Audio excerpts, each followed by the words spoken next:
Hello అండి, అందరికీ నమస్కారం. ఇంద్రపాలెం వీలాగ్స్కి స్వాగతం. ఓం నమ శివాయ. కార్తీక మాసం 2వ అధ్యాయం. సోమవార మహిమ.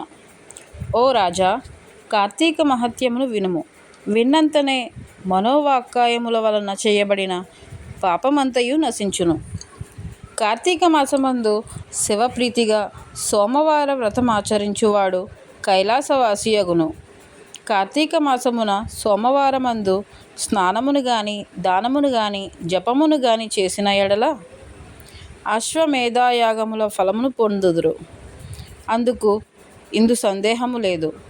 కార్తీక మాసమందు ఉపవాసం, ఒక పూట భోజనం, రాత్రి భోజనం, ఛాయానక్త భోజనం, స్నానం, తిలదానం, ఈ 6ను ఉపవాస సమానము అగునని ఋషులు చెప్పిరి.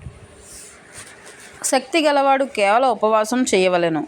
అందుకు శక్తి లేనివాడు రాత్రి భోజనమును చేయవలెను.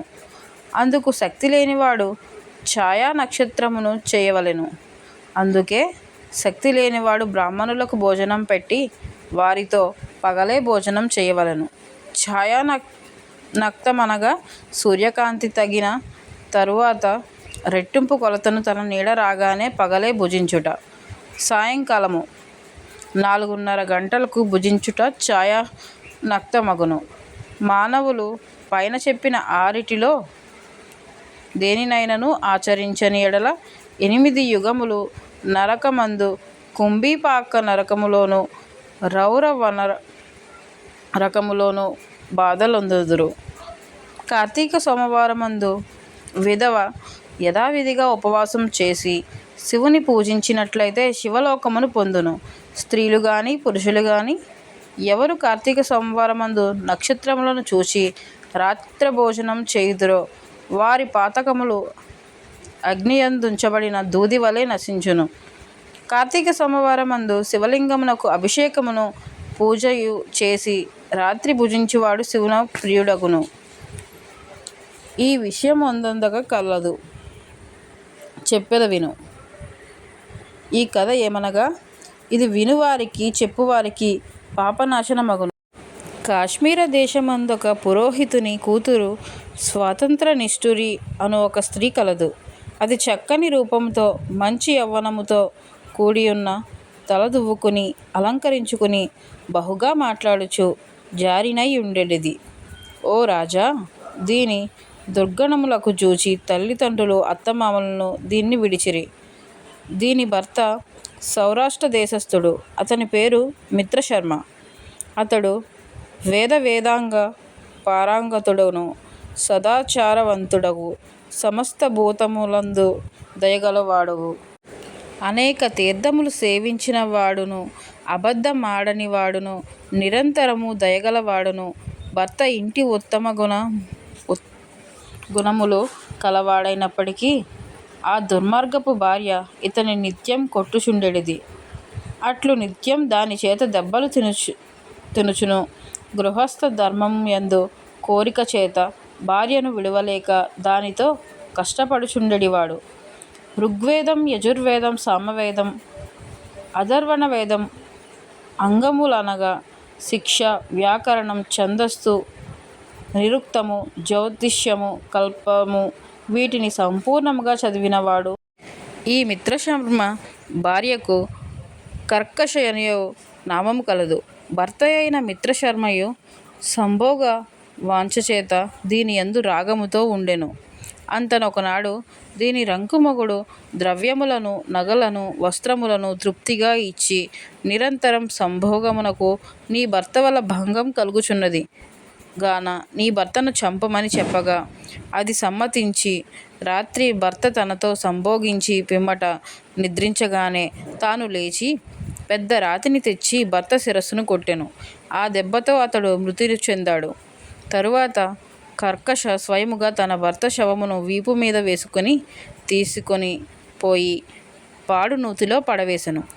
ఇట్లు భర్తను చంపే తరుణులను, పరస్త్రీ సంగమాభిలాషులను, కామశాస్త్ర ప్రవీణులను, వర్ణ శంకర కారకులను అయిన అనేక జాతి పురుషులతో అలింగన చుంబనాలతో నిత్యం సంభోగము చేయుచుండెడిది.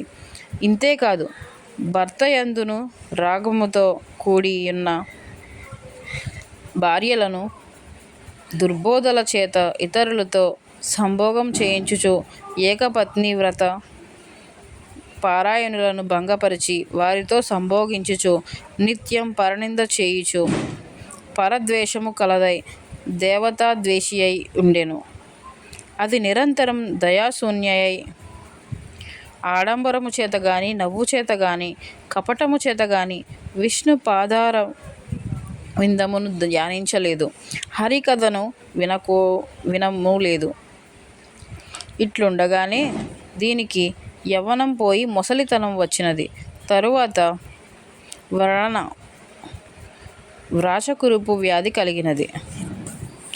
ఆ కురుపునకు పురుగులు జనించి తరువాత దుర్గంధముతో కూడిచినదెను. తరువాత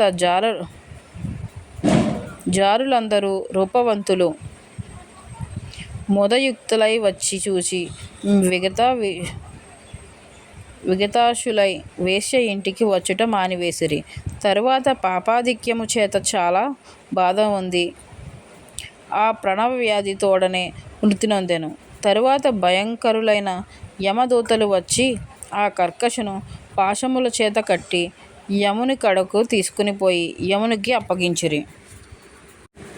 యముడు దానిని చూచి కోపము చేత కళ్ళెర్ర చేసి దీనిని భయంకరమగు ముళ్లతో కూడినదగు ఇనుముతో చేయబడిన స్తంభమును కాల్చి మండుచుండగా ఆలింగనం చేయించుకుండి కఠినమైన శిక్షను విధించెను. అంత యమాజ్ఞ మీద భటులు ఆ కర్కశను చేసిన పాపములను చెప్పుచు ఆ వేడి స్తంభమును సంభోగించుమనిరి. తరువాత దాని పాదములు రెండు పట్టుకుని గిరగిరా తిప్పి రాతి మీద పెట్టి కొట్టిరి. తరువాత రక్తమును కాచి త్రాగించిరి. సీసమును కాచి రెండు చెవులలోనూ పోసిరి. యమకింకరులు యమాజ్ఞ చిత్రగుప్తాజ్ఞులతే అనేక నరక బాధలను గురిచేసిరి. ఆ కర్కశ ఇట్లు తన పితృపితాహులతోనూ తన బంధువులతోనూ తనకు పూర్వం 10 తరముల తరువాత 10 తరములు వారితో ఘోరములైన నరకములందు మహాబాధలు పొంది తరువాత భూమియందు జన్మించెను. భూమియందు 15 మారులు కుక్కగా జన్మించింది. అందులో 15వ జన్మ కళింగ దేశమందు బ్రాహ్మణుని ఇంటి వద్ద కుక్కగా పుట్టి ఇంటింటికి తిరుగుచుండెను.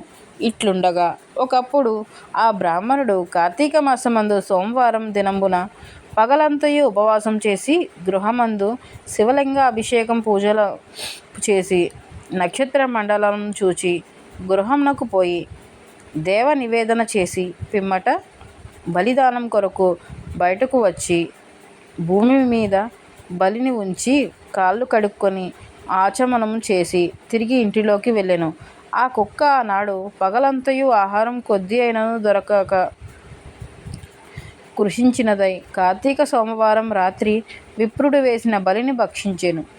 ఆ బలి భోజనము చేత కుక్కకు పూర్వజాతి స్మృతి కలిగి బ్రాహ్మణోత్తమ రక్షింపుమని పలికెను. ఆ మాట విని బ్రాహ్మణుడు బయటకు వచ్చి ఆశ్చర్యముతో కూడినవాడై, ఓ కుక్క, మా ఇంటిలో ఏమేమి చేసితివి, రక్షింపమనుచున్నావు అని అడిగాను. కుక్క ఇట్లనెను, ఓ బ్రాహ్మణోత్తమ, వినుము. నేను పూర్వజన్మమందు బ్రాహ్మణ స్త్రీని. పాపములను చేయుదును, వర్ణశంకరమును చేసి దానును అన్య పురుషులను మరిగి నిజభర్తను చంపితిని. ఇవి మొదలైన పాపములు అనేకములు చేసి చచ్చి యమలోకమునకు పోయి అచ్చట అనేక బాధలు పొంది తిరిగి భూమికి వచ్చి 15 మారులు కుక్కగా జన్మించి తిని చివరికి ఇప్పుడు నాకీ జాతి స్మరణ కలిగినది. ఎట్లు కలిగినదో చెప్పుము, విని తరించెదను. ఆ బ్రాహ్మణోత్తముడి మాట విని జ్ఞానదృష్టితో చూచి తెలుసుకొని ఇట్లనియే, ఓ శునకమా, ఈ కార్తీక సోమవారము నాడు ప్రదోష సమయము వరకు భుజింపక ఇప్పుడు నేను ఉంచిన బలిని భక్షించితివి కనుక నీకు జాతి స్మృత కలిగినది. ఆ మాటను విని కుక్క, బ్రాహ్మణోత్తమ, ఈ కుక్క జాతి నుండి నాకెట్లు మోక్షం కలుగునో చెప్పమని విప్రుని అడిగాను. ఆ కుక్క ఇట్లు ప్రార్థించగా పరోపకార బుద్ధితో కార్తీక సోమవారములందు తాను చేసిన పుణ్యములో ఒక సోమవార పుణ్యమును కుక్కకు దారపోసెను. బ్రాహ్మణుడు సోమవార పుణ్యమును ఇయ్యగానే కుక్క దేహును విడిచి ప్రకాశించుచున్న శరీరము కలదై ప్రకాశించడి వస్త్రములను మాల్యములను ధరించి ఆభరణాలంకృతురాలై తన పితరులతో కూడా కైలాసానికి పోయి అచ్చట పార్వతీదేవి వల శివునితో కూడా ఆనందించుచుండెను. కాబట్టి కార్తీక మాస సోమవార వ్రతము ఆచరించదగినది.